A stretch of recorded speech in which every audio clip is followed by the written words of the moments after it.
Welcome back to our channel. నేను మీ Kavya. So go back Marwadi, go back రోహింగాలు, ఇప్పుడు ఇదే టాపిక్ తెలంగాణలో రాజకీయాలని హీట్ ఎక్కిస్తున్నాయి. ఇంతకీ గో బ్యాక్ మార్వడి ఎవరు స్టార్ట్ చేశారు? గో బ్యాక్ మార్వడి అనే నినాదంతో ఏకంగా రంగారెడ్డి జిల్లాలో బంద్ ప్రకటించే పరిస్థితి ఎందుకు వచ్చింది? అమంగల్ వ్యాపారులు, ఇట్లాంటి విషయాలన్నీ కూడా తెలుసుకుందాం. ప్రజెంట్ మనతోటి గాలి వినోద్ కుమార్ గారు ఉన్నారు, మాట్లాడదాం. సార్ నమస్తే.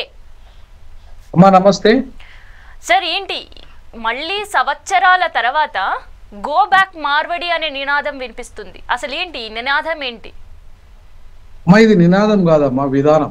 ఇప్పుడు విధానంలో భాగంగా వచ్చింది నినాదం. 1910లో నాన్ ముల్కీ గో బ్యాక్ అనే నినాదం వచ్చింది. అదొక విధానంగా మారింది.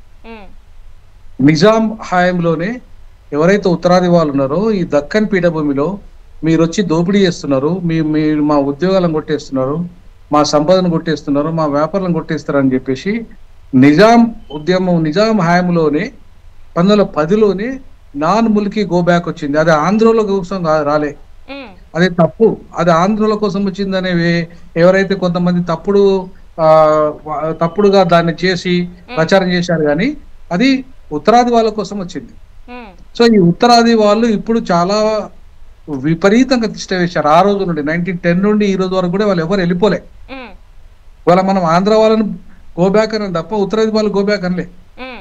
సో అందుకే ఇవాళ వ్యాపార రంగాన్ని కానీ, వాణిజ్య రంగం కానీ, హవాలా రంగం కానీ, ఇలా అన్ని బిజినెస్ సూది గుండి నుండి మొదలుకుంటే ఇలా స్పేస్ టెక్నాలజీ వరకు అన్ని వ్యాపార రంగంలో వాళ్ళే చూసుకుపోయారు. వజ్రాల వ్యాపారులు వాళ్ళే, గూండాలు వాళ్ళే అయిపోయారు. ఇవాళ మొత్తం చెడ్డీ గ్యాంగులు వాళ్ళే అయిపోయారు. చివరికి మన దగ్గర కూలీలు, హోటల్లో పనిచేసే కార్మికులను మొదలుకుంటే మన గ్రామాలలో కూలీలు కూడా వాళ్ళే అయిపోయారు. మరి ఇక్కడ తెలంగాణ వాళ్ళకు ఉపాధి వద్దా, ఉద్యోగాలు వద్దా, వ్యాపారాలు వద్దా? తెలంగాణ వాళ్ళు బతకొద్దా? తెలంగాణ తెచ్చుకునేది ఎందుకమ్మా? ఇవాళ మొన్న జనాభా కులగణనలో కూడా 5% అగ్రవర్ణాల జనాభా పెరిగిందని చెప్పి రేవంత్ రెడ్డి గారు అన్నారు. ఆ 5% వాళ్ళు ఎవరు అనుకుంటున్నారు మీరు? వీళ్ళే. ఎవరైతే గుజరాతీ, మార్వాడి, రాజస్థానీ నుండి వచ్చారో వాళ్ళు ఇక్కడ తిష్ట వేసి ఇక్కడ ఆధార్ కార్డులు ఇక్కడ అన్ని సంపాదించేసి వాళ్ళు ఇవాళ జనాభా లెక్కల్లో వచ్చేసారు. సో జనాభా లెక్కల్లో వచ్చేసి ఇలా ఈడబ్ల్యూఎస్ రిజర్వేషన్ అని కొట్టేస్తున్నారు వాళ్ళే. వాళ్ళతో పాటు ఇలా ఈడబ్ల్యూఎస్ రిజర్వేషన్లు అగ్రవర్ణ పేదల పేరు మీద ఇవాళ వాళ్ళు అవకాశాలు కొట్టేస్తున్నారు. అటు 10% రిజర్వేషన్ లో కోటా సంపాదించుకున్నారు వాళ్ళు. ఇలా మొత్తం 1 రేషన్ కార్డు, 1 నేషన్ నినాదంలో భాగంగా ఇవాళ రేషన్ కార్డులను కొట్టేశారు వాళ్ళే. ఇవాళ 1 నేషన్ అండ్ ఇవాళ 1 ఎలక్షన్ సిస్టమ్ లో మొత్తం ఓట్లను గల్లంతు చేస్తుంది ఈ రకమైన వాళ్ళే. ఇవాళ దేశం మొత్తంలో బీజేపీ ఇంత పెద్దగా రావడానికి కారణం ఈ వ్యాపార వర్గాలే. సో ఇట్లాంటి దుర్మార్గాలకు పాల్పడుతూ ఇవాళ మాకు ఎక్కడ కూడా అంటే వాళ్ళు ఒకవేళ వ్యాపారం ఇక్కడ పెడితే అక్కడ వాళ్ళని తెచ్చుకుంటారు, గుజరాత్ వాళ్ళని తెచ్చుకుంటారు ఇక్కడ ఉద్యోగులుగా, వాళ్ళు రాజస్థాన్ తెచ్చుకుంటారు, పంజాబ్ వాళ్ళని తెచ్చుకుంటారు, ఢిల్లీ వాళ్ళని తెచ్చుకుంటారు. మాకెందుకు మరి ఇక్కడ మీరు ఇక్కడ బిజినెస్లు పెట్టేది ఎవరి కోసం పెట్టినట్టు? మా కోసం కదా పెట్టాల్సింది. సరే, అయితే ఇక్కడ ఒకటి, ఇప్పుడు గో బ్యాక్ మార్వడి అనే నినాదం అసలు ఎందుకు ప్రారంభించింది అనే దానికి చెప్తున్నారు. సో సోమవారం రోజు ఆమంగల్ వ్యాపారులు ఏకంగా ఈ మార్వడి వ్యాపారులకు వ్యతిరేకంగా గో బ్యాక్ మార్వడి అంటూ కూడా ఒక బంద్కి పిలుపునిచ్చిండ్రు. అసలు ఏం జరిగి ఉంటది అక్కడ? లోకల్స్ యావత్తు రాయలసీమలో, తెలంగాణలో, ఆంధ్రాలో మొన్ననే ఉన్న యాదగిరి గుట్టలో కూడా టోటల్ బంద్ పిలిపించారు వ్యాపారులంతా. ఈ మార్వాడీలు చేస్తున్న ఏదైతే కల్తీ వ్యాపారం ఉందో ఇవాళ పూర్తిగా కల్తీ వ్యాపారం అంతా చేస్తూ ఇక్కడున్న ఎవరైతే ప్రజలు ఉన్నారో వాళ్ళకి అంతో ఇంతో కొంచెం తక్కువ ధరలకు ఇస్తూ వాళ్ళే టోటల్ వ్యాపారాన్ని కబ్జా చేస్తున్నారు. ఇక్కడున్న పాపం కోమటోళ్ళు ఒకప్పుడు పాపం ప్రతి గ్రామంలో ఉండేటోళ్ళు, ఇప్పుడు ప్రతి గ్రామంలో కోమటోళ్ళే లేకుండా మీరు మొత్తం మార్వాడీలు వచ్చేసారు. ఇవాళ ప్రతి వ్యాపారం వాళ్ళే వస్త్ర వ్యాపారం వాళ్ళదే. ఇవాళ స్వీట్ షాప్ నుండి హోటల్, పానీపూరి, ఇవాళ అన్ని రకాల వ్యాపారాలు వాళ్ళు పోతే మరి ఇక్కడ నిరుద్యోగులు ఏం కావాలమ్మా? 1.5 కోటి మంది నిరుద్యోగులు ఉన్నారు ఇక్కడ. వీరంతా ఏం చేసుకుని బతకాలి? ఇలా ఉద్యోగాలు కేవలం 1,00,000 ఉద్యోగాలు కదా ఇచ్చేది గవర్నమెంట్ ఇచ్చేది. మరి 1.5 కోటి 1,00,000 పోతే ఇంకా మిగతా వాళ్ళకి ఇక్కడ ఏం రావాలమ్మా? ప్రైవేట్ రంగంలో మీరే చూసుకోపోతారు.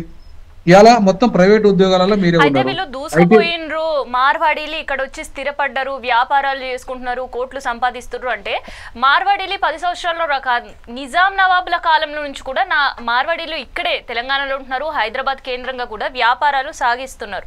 మరి ఎందుకు ఇన్ని సంవత్సరాలది లేనిది, అంటే దాదాపు తెలంగాణ రాష్ట్రం కోసం కూడా ఉద్యమం చేసినాం, 10 సంవత్సరాల నుంచి లేనిది ఎందుకు ఇప్పుడు గో బ్యాక్ మార్వాడి అనే నినాదం వస్తుంది? ఇప్పుడు దాడి జరిగిన తర్వాత వచ్చిందమ్మా. అప్పుడు ఒక దళితుని దారుణంగా కొట్టింది అక్కడ, ఇంతవరకు అరెస్ట్లు ఎందుకు చేయలేదు? కమ్ జాతి కొడుకు అన్నాడు, అంటే తక్కువ కుల పొడా అని తిట్టిండు, అవునా? మరి ఎందుకు అరెస్ట్ చేయలేదు మీరు? SC/ST చట్ట ప్రకారం ఎందుకు అరెస్ట్ చేయలేదు? ఇవాళ నువ్వు ఇవాళ దళితులను కొట్టినావు, బీసీలను కొట్టినావు, ఇక్కడ మొత్తం ఇవాళ మొత్తం అంటే మేము ఇవాళ ముస్లింలు కానీ మిగతా వాళ్ళు కానీ చిన్న చిన్న వ్యాపారాలు చేసుకుని బతారు, రేపు వాళ్ళందరి మీద దాడులు చేస్తావు, అవునా? ఇక్కడ స్థానిక ప్రజల మీద దాడులు చేయడానికైనా నేను ఇక్కడ వ్యాపారం పెట్టుకోమన్నది. ఇవాళ మాకు 75% వ్యాపారం. ఇప్పుడు బంగారం షాపులలో 75% ఎవరు? 70% మేము ఉన్నామా తెలంగాణ వాళ్ళం? స్వీట్ షాపులలో ఉన్నామా? ఇవాళ అదే స్టీల్ షాపులలో ఉన్నామా? ఇవాళ ప్రతి రంగంలో మేము 70% మాకు ఉండాలి. అది కేంద్ర ప్రభుత్వం పెట్టినా సరే, రాష్ట్ర ప్రభుత్వం పర్మిషన్ ఇచ్చినా సరే 75% మేము ఉండాలి, లోకల్లో ఉండాలి. ఇది మొత్తం ప్రపంచవ్యాప్తంగా ఉన్న చట్టాలన్నమ్మా. ప్రతి రాష్ట్రంలో 75% లోకల్ వాళ్ళకి ఇవ్వాలి, 25% ఇతర రాష్ట్రాల వాళ్ళకి ఇవ్వాలి. ఇది చట్టం. అమంగల్లో బంద్ కూడా పిలుపునిచ్చారు సోమవారం. సో అవునమ్మా, ఇప్పుడు అమంగల్ ఒక్కటే కాదు, మొత్తం యావత్ తెలంగాణ బంద్ పిలిపిస్తుంది, హైదరాబాద్ బంద్ పిలిపిస్తుంది రేపు. మొత్తం ఇదంతా కూడా ఈ వీళ్ళు పెత్తనం మొత్తం పూర్తిగా కబ్జా గురైపోయి మన వాళ్ళకు ఉపాధి లేకుండా, మన వాళ్ళకు ఉద్యోగ అవకాశాలు లేకుండా, మన వాళ్ళు వ్యాపారం చేయకుండా, మన వాళ్ళు ఇవాళ ప్రైవేట్ రంగంలో ఉద్యోగాలు సంపాదించకుండా, ఈవెన్ చివరికి ప్రభుత్వ రంగంలో కూడా వీళ్ళు వచ్చి 10% కొట్టేస్తున్నారు. మరి ఏంటి, మనమేం కావాలి మరి? అయితే ఇప్పుడు ఒకటి సార్, నిజంగా మార్వాడి గో బ్యాక్ అనే నినాదం చేస్తున్నారు, డన్, ఓకే, దానివల్ల తెలంగాణలో ఉండే వ్యాపారులకు నష్టం జరుగుతుంది, ఓకే. కానీ తెలంగాణలో ఏ జిల్లాల వ్యాపారం జాగాలన్నా మ్యాక్సిమం దాదాపు 70% మాల్ మనకి బేగం బజార్ నుంచి వెళ్తుంది. సో బేగం బజార్ ఉండే కమ్యూనిటీ మొత్తం మార్వాడియే కదా మరి. అప్పుడు నేనేమంటానమ్మా, ఇవాళ ఈ దేశంలో ఒక మార్వాడీలతో దేశం నడతలేదు, ఈ దేశం అన్ని వర్గాలతో నడుస్తుంది. ఏ దేశంలోనైనా ఇప్పుడు మనం పోయి రాజస్థాన్ లో 90% వ్యాపారాలు చేస్తున్నామా? తెలంగాణలో, గుజరాత్ లో చేస్తున్నామా? ఢిల్లీలో చేస్తున్నామా? పంజాబ్ లో చేస్తున్నామా? మనకు ఊరుకు 10 మంది కూడా అక్కడ మొత్తం యావత్ రాజస్థాన్ మొత్తంలో కూడా 10 మంది వెళ్ళారు మనోళ్ళు ఎవరైనా ఉంటే, కూలీలు చేసుకుంటారు తప్ప, ఎక్కడన్నా ఏదైనా చిన్న చిన్న పరిశ్రమలు పని చేసుకుంటారు తప్ప ఎక్కడైనా వ్యాపార వర్గంగా ఉన్నదా మన వాళ్ళు, తెలుగు వాళ్ళు? మొన్నటికి మొన్న బాంబేలో మనోడు సరిగా క్యాంటీన్ పెట్టుకొని అక్కడ తిండి చక్క పెడుతూ తిండి లేదు, ఖరాబ్ అయిందని చెప్పి ఆయన ముక్క మీద కొట్టింది అక్కడ. మనం ఎన్నడైనా మార్వాడీలను గుజరాతీలను ముక్క మీద కొట్టి తన్నినమ్మా? వాళ్ళు ఇన్ని లుచ్చా పనులు చేస్తుంటే ఇలా అవాల కుంభకోణం జరుగుతుందమ్మా. దానివల్ల ప్రభుత్వానికి నష్టమా లాభమా? ఇవాళ వాళ్ళు ట్యాక్సీలు కడతలేరు, బేగం బజార్లో ఒక్కరు కడతలేరు. మరి దానివల్ల లాభమా నష్టమా దేశానికి, ఈ తెలంగాణ రాష్ట్రానికి? ఇవాళ ఈ దేశం బాగుపడాలంటే పన్నుల వల్లనే కదా దేశం అభివృద్ధి అయ్యేది. ఇవాళ 22% పన్నులు దక్షిణాది వాళ్ళు కడుతున్నారు, 2% పన్నులు వాళ్ళు కడుతున్నారు. ఎవరు? ఉత్తరాది వాళ్ళు. మరి దేశాన్ని కాపాడుతుంది మనమా ఉత్తరాది వాళ్ళ? దక్షిణాది వాళ్ళు ఈ దేశాన్ని కాపాడుతుంటే ఉత్తరాది వాళ్ళు దోపిడీ చేస్తున్నారు. మరి దోపిడీ చేసే వాళ్ళు దేశానికి వాళ్ళు దేశద్రోహులు అవుతారా లేకపోతే దేశభక్తులు అవుతారా? అయితే వినోద్ గారు, ఇక్కడ మీరు మార్వాడీలు దేశద్రోహులు అని అంటున్నారు, కానీ బీజేపీకి సంబంధించిన స్వయాన ఎంపీ బండి సంజయ్ గారి బయటకు వచ్చి మరి గోబ్యాక్ మార్వాడి అనే హక్కు ఎవరికీ లేదు, మార్వాడీలు ఖచ్చితంగా ఇక్కడే ఉండి వ్యాపారాలు చేసుకుంటారు, వాళ్ళు కూడా హిందువులే అని మాట్లాడుతున్నారు. బీజేపీ కంప్లీట్ మార్వాడి వ్యాపారులకు సపోర్ట్ చేస్తున్న సందర్భం. నేనేమంటాను, బండి సంజయ్ భాయ్ గుజరాత్ లో పోటీ చేయమంటున్నా, దమ్ముంటే ఎంపీగా గెలవమంటున్నా, అక్కడ గుజరాత్ లో పోయి టికెట్ తెచ్చుకోమంటాను. దమ్ముంటే బండి సంజయ్, ఇవాళ మేమంతా హిందువులం, బండి సంజయ్ హిందువుల ఓట్లతో గెలిచినావు నువ్వు, గుజరాత్ లో ఓట్లతో గెలవలే, పంజాబ్ ఓట్లతో గెలవలే, హర్యానా ఓట్లతో గెలవలే, మా తెలంగాణ హిందువుల ఓట్లతో గెలిచినావు నువ్వు. బరాబర్ అంటున్నావు, నువ్వు పోయి గుజరాత్ లో పోయి ఎంపీ గెలువు, గుజరాత్ లో పోయి వ్యాపారం పెట్టుకో, నీకు దమ్ముంటే. చెప్పులు మోసుడు కాదు, హోంమంత్రి అమిత్ షా చెప్పులు మోసుడు కాదు, మేము ఆత్మగౌరవం ఉన్న అంబేద్కర్ వారసులం. ఈ దేశం మాది, ఈ దేశం ద్రావిడులది, ఈ దేశం మూలవాసులది, ఈ దేశం బహుజనులది. మమ్మల్ని వెళ్ళగొట్టే అధికారం నీ తాతకు కూడా లేదు. మా తాతకుంది. మా తాత రాసింది రాజ్యాంగం. మా బాబాసాహెబ్ అంబేద్కర్ రాసింది రాజ్యాంగం. ఈ దేశం ఎట్లా నడవాలో చెప్పింది మా బాబాసాహెబ్ అంబేద్కర్. ఇవాళ బండి సంజయ్ తాతనో, లేకపోతే హోమ్ మినిస్టర్ తాతనో, లేకపోతే భారత ప్రధానమంత్రి తాతనో రాయలే రాజ్యాంగం. లేకపోతే రాహుల్ గాంధీ నెహ్రూ తాత రాయలే రాజ్యాంగం. మా బాబాసాహెబ్ అంబేద్కర్ రాసిండు. బండి సంజయ్, నీకు ఆత్మగౌరవం లేదు బతకవచ్చు, నీది చెప్పులు మోసే బతకవచ్చు, మేము ఆత్మగౌరవంతో బతుకుతున్నాం. మేము ఇవాళ తెలంగాణ అమరవీరుల సాక్షిగా 300లకు పైగా తెలంగాణ అమరవీరుల సాక్షిగా ఇవాళ బహుజనులంతా కూడా బలిదానాలు ఇచ్చింది. ఇక్కడ మానవాడీలు కాదు తెలంగాణ తెచ్చింది, మానవాడి గుజరాతీలు కాదు తెలంగాణ తెచ్చింది. తెలంగాణ తెచ్చింది మా బిడ్డలు బహుజనులు. ఇవాళ మా ఓట్లతో మా సీట్లతో ఇంకొకటి కూడా కొత్త నినాదం తెరపైకి తీసుకొని వస్తుంది బీజేపీ. గో బ్యాక్ మార్వడి అనొద్దు, గో బ్యాక్ రోహింగాలు అనాలి. ఫస్ట్ రోహింగాలని రాష్ట్రంలో నుంచి తరిమి కొట్టాలి అనేది. రోహింగాలకు ఇవాళ అనుమతి ఇచ్చింది ఎవరు? నువ్వు కదా, మీ ప్రభుత్వం కదా. 12 ఏళ్ళుగా అధికారంలోకి ఉంటుంది మీ ప్రభుత్వం కదా. అసలు రోహింగాలు ఎట్లా వస్తారండి? కేంద్రం బార్డర్ నుండి రావాలి, దేశం బార్డర్ దాటి రావాలి. దేశం బార్డర్లో ఉన్నది ఎవరు? పర్మిషన్ ఇచ్చింది ఎవరు? పర్మిషన్ ఏమన్నా మేము ఇస్తామా? పర్మిషన్లు ఇచ్చేది ఎవరు? అక్కడ ఇల్లీగల్గా వస్తే బయటికి పంపాల్సింది ఎవరు? కేంద్రం కదా. కేంద్రంలో ఉన్నది ఎవరు? నువ్వు కదా. చేత కాకుండా రోహింగాలు ఇక్కడ ఉన్నారంటే చేతగాంది నీ పరిపాలన. నువ్వు రాజీనామా చేయి, నీ ప్రధానమంత్రి రాజీనామా చేయి. అసలు రోహింగాలను ఎవరు రానిచ్చాడు? మేము రానిచ్చినమ్మా? మా దళితులు రానిచ్చిర్రా? మా బహుజనులు రానిచ్చిర్రా? అసలు రోహింగాలు ఎవడు? మాకు సంబంధం లేదు మ్యాటర్. అది మాకు సంబంధం లేని మ్యాటర్ రోహింగాలతోని. నువ్వు వచ్చి ఇవ్వాలా? నీకు మతతత్వం రెచ్చగొట్టడానికి రోహింగ్యాలు అంటావు. నువ్వు రోహింగ్యాలకు పంపించాల్సింది నువ్వు. గతంలో కాంగ్రెస్ ఈ దేశాన్ని పరిపాలించింది, ఇప్పుడు బీజేపీ. రోహింగ్యాలు రావడానికి మీరు కారణము, మేమెందుకు కారణమవుతాం? మీ ఉత్తరాది పార్టీలు కారణము, మీ ఉత్తరాది ప్రభుత్వాలు కారణము. మా వాళ్ళు ఎందుకు కారణమవుతారు రోహింగ్యాలు రావడానికి? ఇవాళ రోహింగ్యాలను పెట్టుకొని రోహింగ్యాలు కాదు, ఏ విదేశీయుడైనా ఇల్లీగల్గా వచ్చుటని మేము వ్యతిరేకిస్తాం. మేము బాబాసాహెబ్ అంబేద్కర్ వారసులుగా చెప్తున్నాం. ఈ దేశంలో మొదటి జాతీయవాదులం మేము. We are first nationals and last nationals. మేమంతా అంతటి జాతీయవాదం ఉన్న వాళ్ళం మేము, అంతటి దేశభక్తి ఉన్న వాళ్ళం మేము. ఇప్పుడు రోహింగా కాదు, మేము రోహింగాల రానిస్తామా? మేము రోహింగా, నువ్వు దొంగవు, నువ్వు లంగవు. రోహింగాలను పర్మిషన్లు ఇచ్చేది నువ్వు, లంగపాలు చేసేది మీరు, ఇలా ఓట్ల చోరీ చేసేది మీరు. ఇలా ఇట్లాంటి రోహింగ్యాలకు ఓట్లు వచ్చినాయి, రేషన్ కార్డులు ఎట్లా వచ్చినాయి? మీరు కదా పర్మిషన్లు ఇచ్చింది, మీది కదా ప్రభుత్వాలు, మీరు ఎట్లా ఇచ్చారు? ఇవాళ అస్సాంలో ప్రభుత్వం మీది కదా, అక్కడికెళ్ళి కదా రోహింగ్యాలు వచ్చింది. వెస్ట్ బెంగాల్లో మమతా బెనర్జీ కదా, అక్కడికెళ్ళి కదా రోహింగ్యాలు వచ్చింది. బర్మా నుండి కదా రోహింగ్యాలు వచ్చింది, పాకిస్తాన్ నుండి కదా, బంగ్లాదేశ్ నుండి కదా వచ్చింది. ఎవరున్నారు బార్డర్లో? మీది కదా, దేశంలో పరిపాలన మీది కదా. చాదగానే మీ ప్రభుత్వాలు ఉంటాయి. ఇవాళ మా మీద నెట్టెత్తావు నువ్వు. మేము పాలనలో చేస్తున్నామా ఏమన్నా రోహింగాల గురించి మాట్లాడడానికి? రోహింగాలే కాదు, ఎవరు ఇల్లీగల్ మైగ్రెంట్స్ ఉన్నా వాళ్ళని ఫస్ట్ పోమటం. అట్లనే ఇవాళ వాళ్ళకంటే 100% ప్రమాదకరం రోహింగ్యాల కంటే మార్వాడి, గుజరాతీ, రాజస్థానీలు. ఇవాళ అంతకంటే దోపిడీ చేస్తున్నారు మమ్మల్ని. ఎట్లా దోపిడీ ఎట్లా జరుగుతుంది? లోకల్స్ పరిస్థితి సిచువేషన్ ఎట్లా ఉంది వినోద్ గారు? ఏమంటారు? మాకేమంటున్నా అదే అంటున్నా. ఇప్పుడు మేము ఎప్పుడు ఆంధ్ర దోపిడీదారులను పంపించినామండి ఇక్కడికి వెళ్ళి. మా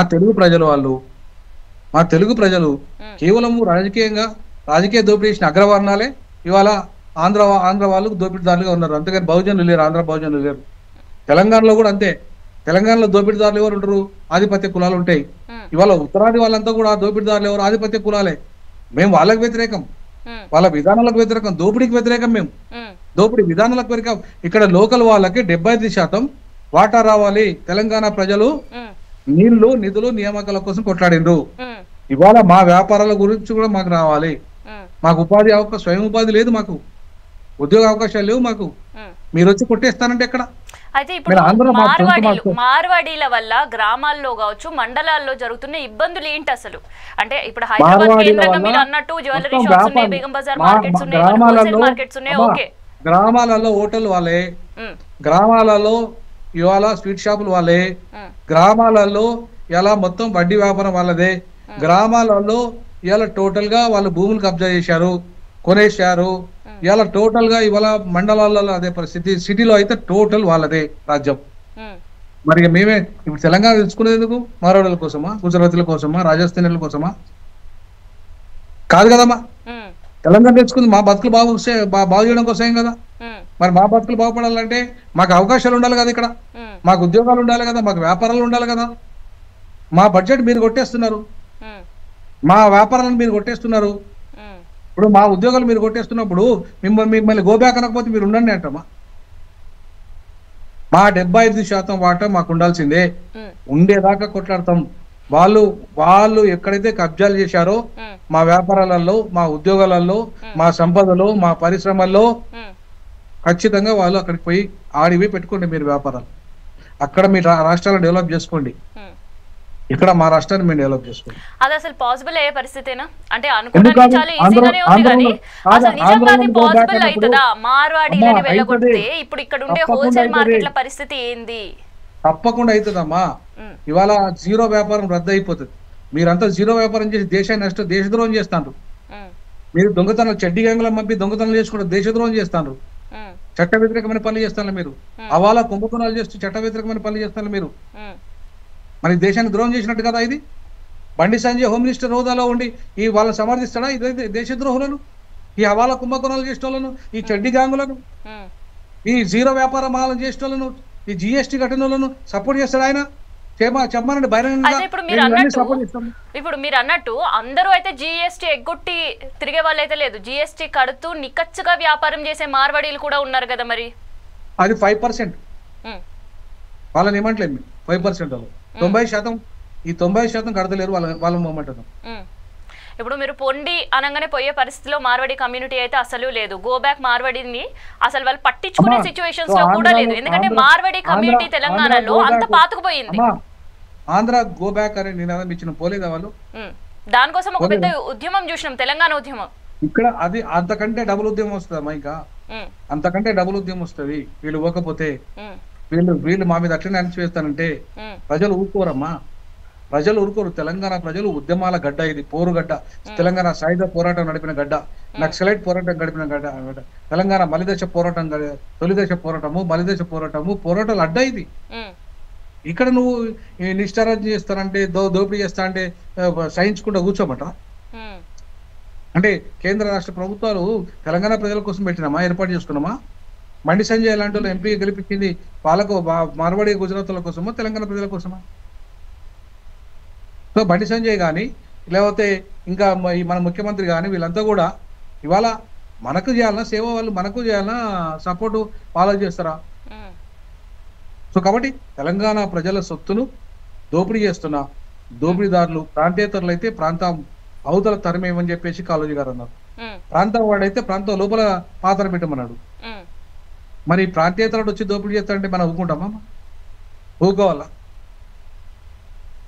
మాకు ఇప్పుడు ఒక్క మార్వాడి షాపులా ఒక్క తెలంగాణలో ఉన్నాడు వచ్చి పెట్టమన్నాడమ్మా. ఇక్కడ షాపులు ఉన్నాయి మార్వాడిలో, ఒక్క తెలంగాణ ఉద్యోగం ఉన్నాడు.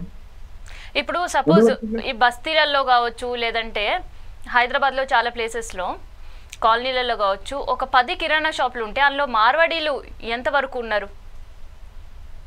నేను ఇప్పుడు నేను తార్నాకలు ఉంటామా. ఇప్పుడు తార్నాక ఇంటికి వచ్చి మాట్లాడుతున్నా. నేను 22 ఏళ్ల క్రితం ఇక్కడికి వచ్చిన ఉద్యోగ రీత్యా. అప్పుడు నాకు మార్వాడి షాపులు ఏమి కనపడలే, ఇక్కడ నారాయణ వ్యాపారాలు ఎక్కువ కనపడలే. అప్పుడు నేను ఇక్కడ లోకల్ కౌంటర్లను, ఇక్కడ లోకల్ ముస్లింలు పెట్టుకున్నారు ఎక్కువ. ఇప్పుడు ఒక్క ముస్లిం కనపడతలేడు, ఒక్క కౌంటర్ కనపడతలేడు. మొత్తం మార్వాడి షాపులు అయిపోయినాయి, మార్వాడి వ్యాపారాలు అయిపోయినాయి, మార్వాడి బంగ్లాలు అయిపోయినాయి, మార్వాడి కాలేజీలు అయిపోయినాయి, మార్వాడి స్కూళ్ళు అయిపోయినాయి. మరి తెలంగాణ అడ్డ ఉస్మానియా ఇదే అడ్డ మీద ఉన్నాం మేము. తెలంగాణ ఉద్యమం గడ్డ ఇది తార్నాక. ఈ గడ్డ మీదనే ఈ పరిస్థితి. ఈ రెండు పెట్రోల్ పంపులు ఉన్నాయమ్మా మార్వాడిలో, తెలంగాణ గడ్డ ఉస్మానియా అడ్డ మీద. లోపల కాంట్రాక్ట్ ఉస్మానియా యూనివర్సిటీలో మొత్తం కాంట్రాక్ట్లు అంతా వాళ్ళకే, గుజరాతీ, మార్వాడి, రాజస్థానీలో ఉన్నారు. అవునమ్మా. ఇవాళ ఈ మొత్తం ఈ వ్యాపారాలు చేస్తున్నది వాళ్ళే, ఇక్కడ బిగ్ బజార్లు పెడుతున్నది వాళ్ళే. ఇంకా మనది ఇక్కడ మొత్తం రత్నదీప్ కానీ మిగతా కానీ ఇవన్నీ కూడా వాళ్ళ చేతుల్లో ఉన్నాయి వ్యాపారాలు. ఇక మరి తెలంగాణలో బాగుపడేది ఎప్పుడమ్మా, తెలంగాణలో వ్యాపారాలు పెట్టేది ఎప్పుడు, తెలంగాణ ఉద్యోగాలు సంపాదించేది ఎప్పుడు, దాని బతికేది ఎప్పుడు? అంటే మీ మీ మీ ఇంటి ముంగట మీ వ్యాపార సెక్యూరిటీ గార్డులకు పనిచేయాలి. దాదాపు ఎన్ని లక్షల మంది వ్యాపారులు ఉండుంటారు తెలంగాణలో మార్వాడీలు? నేను అంటున్న దుకాణంలో 90% వాళ్ళే ఉన్నాయమ్మా. 80 to 90%, 80% వాళ్ళే ఉన్నాయి, 20% లోకల్ ఉన్నాయి. 20% వాళ్ళు ఉండాలి, 80% మేము ఉండాలి. ఇది మా నినాదం. అది పాసిబుల్ అయ్యే పరిస్థితి ఉందా అసలు ఇప్పుడు? తప్పకుండా అమ్మా. ఇప్పుడు అమెరికాలో బలవంతంగా పంపిస్తాడా ట్రంప్ అందరినీ? పంపిస్తాడా లేదా? అది ట్రంప్ తీసుకున్న నిర్ణయం, కానీ ఇక్కడ రాష్ట్ర ప్రభుత్వం దీనిపైన ఎట్లాంటి స్పందన లేదు. రేవంత్ రెడ్డి తీసుకోవాలి. ఇక్కడ అక్కడ స్టాలిన్ తీసుకున్నాడు, అక్కడ స్టాలిన్ తీసుకున్న నిర్ణయం, అక్కడ స్టాలిన్ తీసుకున్నాడు. మా లోకల్ వాళ్ళకి 80% ఉండాలని నిర్ణయం తీసుకున్నాడు ఆయన. నువ్వెందుకు తీసుకో రేవంత్ రెడ్డి? నువ్వెందుకు తీసుకోమంటున్నా? నువ్వు తీసుకో. స్టాలిన్ ద్విభాష విధానం తీసుకున్నాడు. 2 భాషలు మేము మాట్లాడతాం అన్నాడు. ఒకటి ఇంగ్లీష్ మాట్లాడతాం, ఒకటి తమిళ్ మాట్లాడతాం. మేము ఫస్ట్ తర్వాత ఇంగ్లీషే మాట్లాడతాం అన్నాడు. మేము హిందీ మాట్లాడమన్నాడు. నువ్వెందుకు తీసుకోవని నాదో రేవంత్ రెడ్డి? నువ్వు దక్షిణాది గురించి మాట్లాడుతున్న వ్యక్తివి. నువ్వు సెకండ్ క్యాపిటల్ హైదరాబాద్ కావాలని ఎందుకు కొట్టాడావు? నువ్వెందుకు సుప్రీంకోర్టు బెంచ్ కావాలని కొట్టాడావు? నువ్వెందుకు దక్షిణాదికి న్యాయం కావాలని కొట్టాడావు? ఉత్తరాది వాళ్ళ ఆధిపత్యం ఇక్కడ కొనసాగుతుంది, వీళ్ళేదని ఎందుకు కొట్లాడవు? అయితే ఉత్తరాది వాళ్ళ ఆధిపత్యంతో పాటు వాళ్ళకి సంబంధించిన ఓటర్ కార్డులు కూడా ఇక్కడ ఉన్నాయి, ఓట్లు కూడా వాళ్ళకు ఉన్నాయి. అట్లాంటప్పుడు ఒక ప్రభుత్వంలో ఉండి అట్లాంటి డెసిషన్ తీసుకోవడానికి ఏ పొలిటికల్ పార్టీకి అయినా ధైర్యం ఉంటుందా? 100% ఉంటుందమ్మా. 80% ఓటు కావాలా, నీకు 20% ఓటు కావాలా? తెలుసుకోమను. 20% ఓటు కావాలంటే బీజేపీ కాంగ్రెస్ వాళ్ళు ఓన్లీ ఉత్తరాది వాళ్ళని మాత్రం ఓట్లాడమని చెప్పండి. గెలువమనండి. ఎన్ని సీట్లు గెలుతారో గెలువమనండి. మేము దక్షిణాది వాళ్ళ ఓట్లాడుతాం, ఉత్తరాది వాళ్ళ ఒక్క ఓటు మాకొద్దు. ఉత్తరాది వాళ్ళ ఒక్క ఓటు మాకొద్దు. మేము దక్షిణాది వాళ్ళ ఓట్లు ఎత్తాం, అడుగుతాం మేము. అయితే ఇది సోమవారం కేవలం అమంగల్లో జరిగే గోబ్యాక్ మార్వాడి బంద్ తో మాత్రమే ఆగుతుందా, లేదంటే భవిష్యత్తులో ఇంకేమైనా కార్యాచరణ ఉంటుందా? ప్రజల లోపలికి వెళ్ళిపోయింది, ఇది ఆగదు. ఇది తెలంగాణ ఉద్యమం లాగా ప్రజల లోపలికి వెళ్ళిపోయింది. ఇది ప్రజా ఉద్యమం. ఇది వినోద్ కుమార్ తో స్టార్ట్ అయింది కాదు, ఎండ్ అయ్యేది కాదు. లేకపోతే ఇంకెవరు తెలంగాణ శ్యామ్తో స్టార్ట్ అయ్యేదిగా ఎండ్ అయ్యేది కాదు. ఇది ప్రజా ఉద్యమం. 1910లోనే 1910లోనే ఈ ఉద్యమం మొదలైంది. నాన్ ముల్కీ గో బ్యాక్ అనే ఉద్యమం. అది ఆంధ్రోలకు అనవసరంగా తప్పుడుగా ఆంధ్రోలో పెట్టినారు. ఎందుకంటే ఆంధ్రోలో అధికారంలో ఉన్నారు కాబట్టి, ఉమ్మడి ఆంధ్రప్రదేశ్ లో. ఇప్పుడు వాళ్ళు లేరు, వాళ్ళు వెళ్ళిపోయారు, వాళ్ళ రాష్ట్రానికి వాళ్ళు వెళ్ళిపోయారు, వాళ్ళ అధికారం వాళ్ళు ఉన్నారు. ఇప్పుడు ఇక్కడ తిష్ట వేసింది ఎవరమ్మా? ఇక్కడ తిష్ట వేసింది ఎవరు? వ్యాపార వర్గంలో. ఇక్కడ తిష్ట వేసింది ఎవరు? మొత్తం పరిశ్రమ వర్గంలో. ఇక్కడ తిష్ట వేసింది ఎవరు? రాజాసింగ్ ఎవరు? Non local. అందుకే ఇవాళ రాజాసింగ్ ఇవాళ పక్కన పెడితే కూడా మేము ఇవాళ రాజాసింగ్ ఎందుకు సపోర్ట్ చేయట్లేదు? నాన్ లోకల్ అక్కడికి వెళ్ళి వచ్చి సెటిల్ అయినాడు ఇక్కడ. అవునా? ఇక్కడ ఎంఐఎం ఉన్నది. తెలంగాణ నుంచి నేను వెళ్ళిపోమంటలేను రాజాసింగ్ ను, కానీ లోకల్ లీడర్ కు రేపు బీజేపీ టికెట్ ఇవ్వమంటున్నా, రేపు కాంగ్రెస్ టికెట్ ఇవ్వమంటున్నా. లోకల్ లో చాలా మంది బీసీలు ఉన్నారు కదా, వాళ్ళకి ఇవ్వండి టికెట్లు, వాళ్ళని గెలిపియండి, వాళ్ళకి అవకాశాలు ఇవ్వండి. అంతేగాని ఇవాళ ఎక్కడోళ్ళో ఉత్తరాది నుండి వచ్చిన వాళ్ళకి ఇస్తా అంటే ఎట్లా? లోకల్ వాళ్ళు టికెట్లు ఇవ్వండి. లోకల్ వాళ్ళకి కదా కావాల్సింది మనకి. లోకల్ ప్రజల లోకల్ ఇప్పుడు మన పార్టీ పెట్టుకున్నది లోకల్ వాళ్ళ కోసం కదా. ఇవాళ కాంగ్రెస్ పార్టీ తెలంగాణ రాష్ట్ర శాఖ అధ్యక్షుడు కదా ఎవరు? అయితే ఇక్కడ అయితే మీరు అన్నట్టు పాలిటిక్స్ లో ఓకే రాజాసింగ్, ఏకంగా అడ్వకేట్స్ కూడా చాలా మంది మాట్లాడుతున్నారు, nobody had a right to say go back Marwadi అని. లీగల్ గా వాళ్ళకు కూడా ఇక్కడ జీవించే హక్కు ఉంది, ఇక్కడ వ్యాపారం చేసుకునే హక్కు ఉంది అని అంటున్నారు. ఇది ఎంతవరకు వాస్తవం? జీవించేది ఎవరన్నా? నేను ఒక 1000 మంది అడ్వకేట్లను తయారు చేసిన. నేను ఒక డీన్, ఫార్మర్ డీన్ నేను. అవునా? కొన్ని 1000 మంది నా దగ్గర హైకోర్టు సుప్రీంకోర్టు దాకా పోయిన నా స్టూడెంట్స్. అవునా? మరి అటువంటి నేను ఎట్లా మాట్లాడుతున్నమ్మా? రాజ్యాంగం నాకు తెలియదా? మేమేమో ఇక్కడ వాళ్ళకు జీవించే హక్కు లేదనట్లేదు, మేము వాళ్ళకు ఓటేసే హక్కు లేదనట్లేదు. మేమేమంటున్నాము?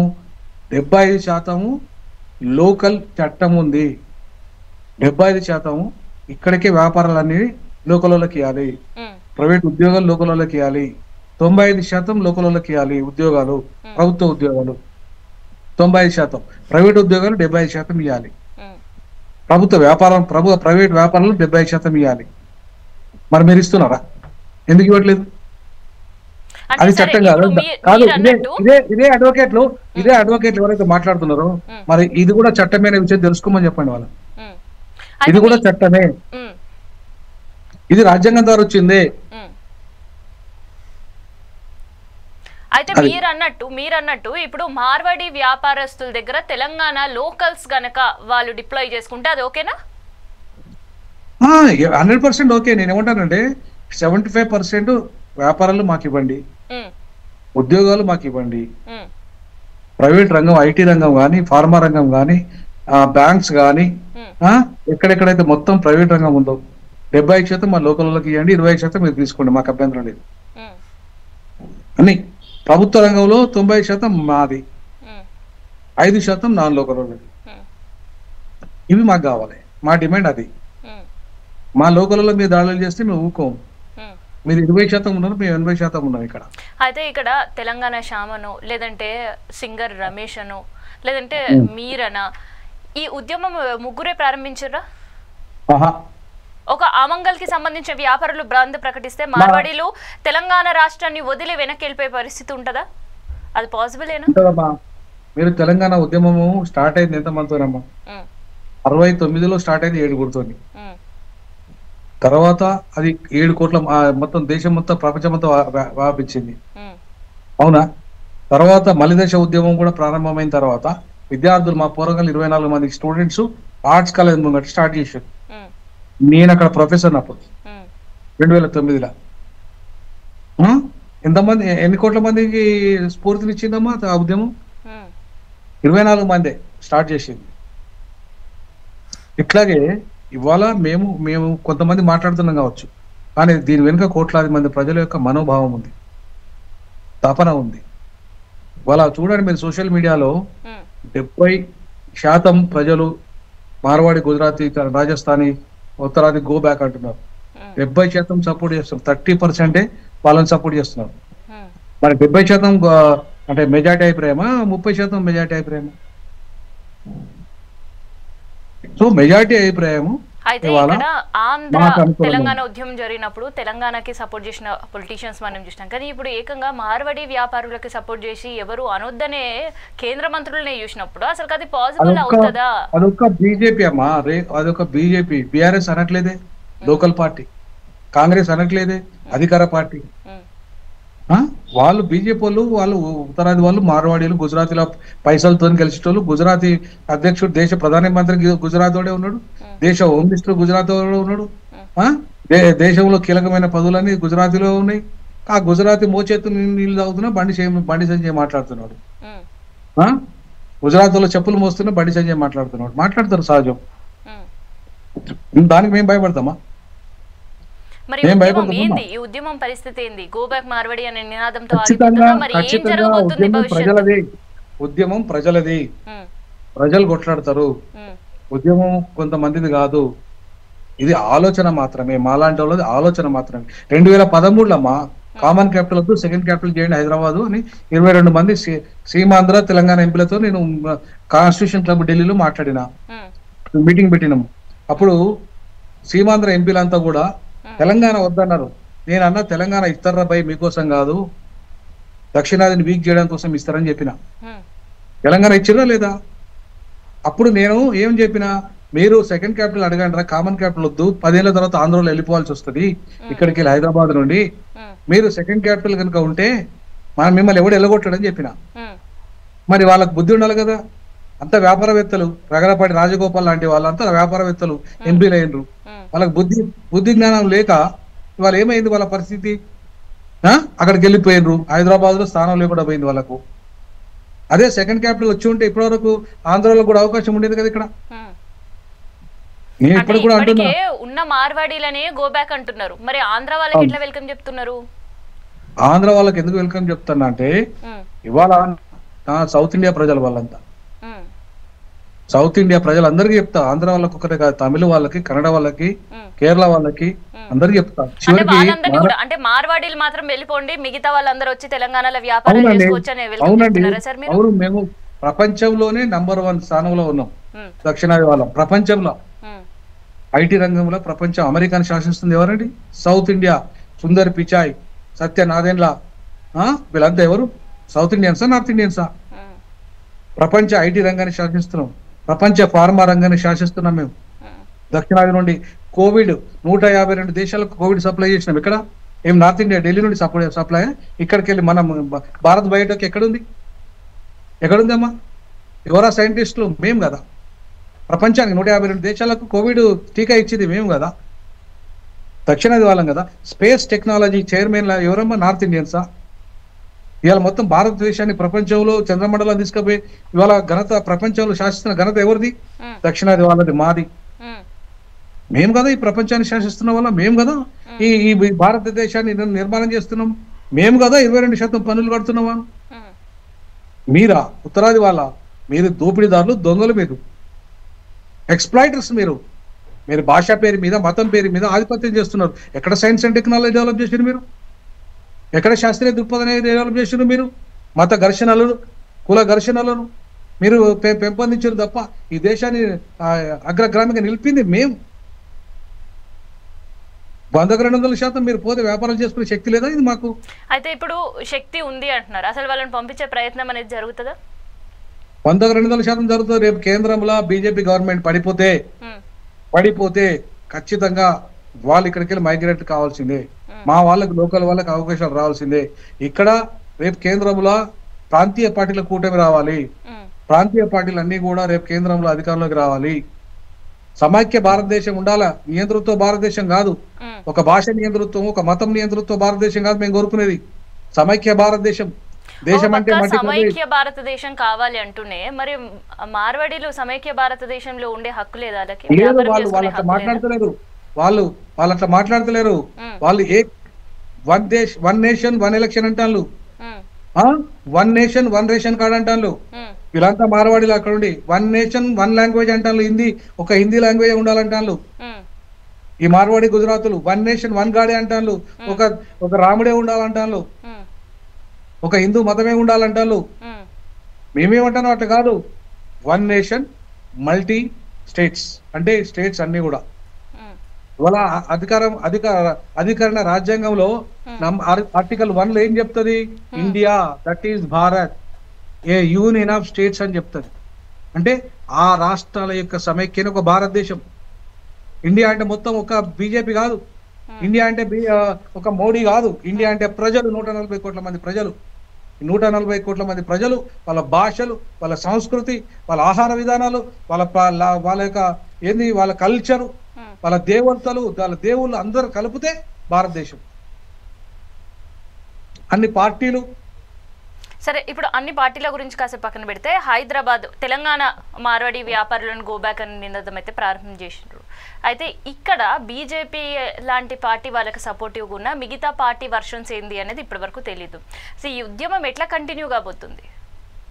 అసలు లెక్కైనా చేస్తున్నారా? మార్వాడి గోబ్యాక్ అనే నినాదాన్ని మార్వాడీలు లెక్క కూడా చేయట్లేదు. అమ్మా, లెక్క చేయకుండా ఉన్న వాళ్ళు ఇవాళ మొత్తం ప్రపంచంలో నియంతలు కూడా ఎవరు? హిట్లర్ లాంటి వాడే చివరికి ఏమైంది? ఆత్మహత్య చేసుకుని చచ్చిపోయాడు. హిట్లరే ఇవాళ మోడీ బోనెక్కే పరిస్థితి. ఇవాళ మోడీని ఇవాళ బీహార్లో ఎట్లయితే 56 లక్షల ఓట్లు గలంతు చేసిండో, ఎట్లయితే ఓటు చోరీ చేస్తున్నాడో, ఈ దేశ ప్రజాస్వామ్యాన్ని కొని చేస్తున్నాడో, రేపు ఆయనను గద్దెదించి ఆయనను మోడీ అని చెప్పని చేసిన తిట్టుతారు. అంతటి దేశాన్ని వినాశనం వైపు తీసుకెళ్తున్నాడు. అదాని అంబానీ కోటీశ్వరులను మరింత కోటీశ్వరులను చేసే దిశగా ఇవాళ మోడీ ప్రభుత్వం వాళ్ళకి ఇవాళ ఇదే అదాని అంబానీలను వాళ్ళంతా గుజరాతీయులు.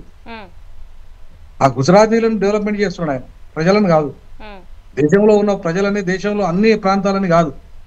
ఒక ప్రాంతం ప్రధానమంత్రి ఆయన, ఓ దేశానికి ప్రధానమంత్రి.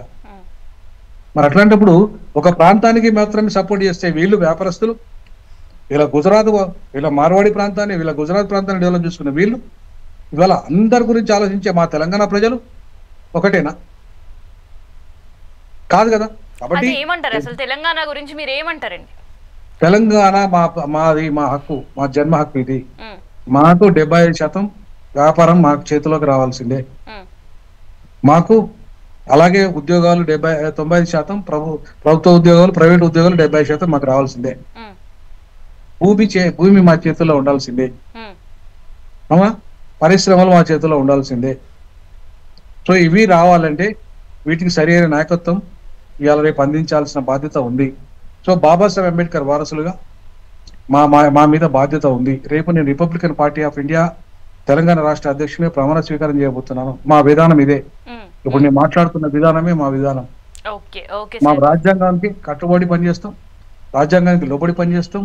ఎవరి జనాభా ఎంతో వాళ్ళకి అంత వాటా ఇయ్యాలంటాం. దేశం ఎవడయ్యే సొత్తు కాదు, తెలంగాణ రాష్ట్రం ఎవడయ్యే సొత్తు కాదు. కొన్ని కులాల ఆధిపత్యం, కొన్ని మతాల ఆధిపత్యం కోసం కాదు, తెలంగాణ ప్రజలది.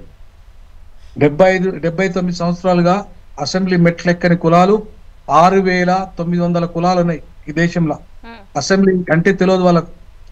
ఇవాళ పార్లమెంటు మెట్లెక్కని కులాలు ఇవాడికి ఈ దేశంలో, భారతదేశంలో 6,500 కులాలు ఉన్నాయి. ఇవాళ ఈ రకంగా ఈ దేశంలో అసెంబ్లీ పార్లమెంట్ మెట్లెక్కకుండా, గ్రామ పంచాయతీ సర్పంచులు కాకుండా ఇవాళ ఎవడో సర్పంచులు కాకపోవడానికి మార్వాడీలు ఇక్కడ వ్యాపారం చేయడానికి ఏమైనా సంబంధం ఉన్నదమ్మా? సంబంధం ఉంది కాబట్టి చెప్తున్నా. ఇవాళ 150 వార్డులలో ఉత్తరాది వాళ్ళు 42 మంది ఎంపీ కార్పొరేటర్లు అయిన ఎట్లా అయినరమ్మా? ఎట్లయితారు? వాళ్ళ జనాభా ఎంతో, వాళ్ళు అంతమంది ఎట్లయితారు? ఉత్తరాది వాళ్ళకి టికెట్ ఎట్లా ఇస్తారు వీళ్ళు పార్టీ వాళ్ళు? వాళ్ళకు వాళ్ళ పర్సెంటేజ్ ప్రకారం ఇవ్వండి, తప్పలేదు. వాళ్ళు 20% ఉన్నారు. 150-20 సీట్లు ఇవ్వండి వాళ్ళకు. కానీ 130 మాకు కదా రావాల్సింది. ఇది కదా మేము అడిగేది. రాజ్యంలో మాకు మా జనాభా ప్రకారం మాకు వాటా రావాలి, వ్యాపారంలో మాకు వాటా రావాలి, సర్పంచ్లో, ఎంపీటీసీలో, జెడ్పీటీసీలో, ఎమ్మెల్యే, ఎంపీలో మాకు వాటా రావాలి, సంపదలో మాకు వాటా రావాలి, ఉద్యోగాల్లో మాకు వాటా రావాలి, ఆ సినిమా ఇండస్ట్రీలో మాకు వాటా రావాలి. ఒక పక్క మీరు వాటా రావాలంటున్నారు. తెలంగాణ బిడ్డ ఉన్న ఎంపీ స్థాయిలో ఉండేవాళ్ళు, బీజేపీ పార్టీకి సంబంధించిన వాళ్ళందరూ కూడా వాళ్ళకి సపోర్ట్ చేస్తుంటే ఏంది మరి పరిస్థితి?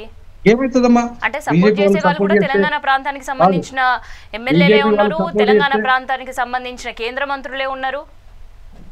ఐదేమైతుందమ్మా? ఐదేమైతుంది? ప్రజల కంటే గొప్పల వాళ్ళు. తెలంగాణ ప్రజలు రేపు వాళ్ళని గెలిపించి ఓడగొడుతారు. చిత్తు కూడా కొడతారు బండి సంజయ్. చిత్తు కూడా కొడతారు బండి సంజయ్. కిషన్ రెడ్డి మాట్లాడుతున్నాడు, కిషన్ రెడ్డి కూడా ఓడగొడతారు. అవునా? మాధవిలందరూ అసలు గెలిపేయని కూడా గెలిపారు. ప్రజలు, తెలంగాణ ప్రజలమ్మా తిరుగుబాటుదారులు, ఉద్యమకారులు, ఆత్మగౌరవం ఉన్నోళ్ళు. వాళ్ళు తలుచుకుంటే అడ్రస్ లేకుండా పోతారు వీళ్ళు, బండి సంజయ్లు, ఇంకెవరైనా సరే, మాధవిలతలు. ఓకే సార్, థ్యాంక్ యూ అమ్మా, థ్యాంక్ యూ. సో ఇది మొత్తానికైతే మార్వాడి గో బ్యాక్ అనే నినాదం కేవలం వ్యాపారస్తుల నుంచి ప్రారంభమైన అది కాస్త పొలిటికల్ వైపు కూడా టర్న్అవుట్ అవుతుంది. సో ఇందులో కేంద్ర మంత్రులు మాట్లాడడం, ఎమ్మెల్యేలు మాట్లాడడంతో ఈ రచ్చ ఇంకాస్త పెరుగుతుంది.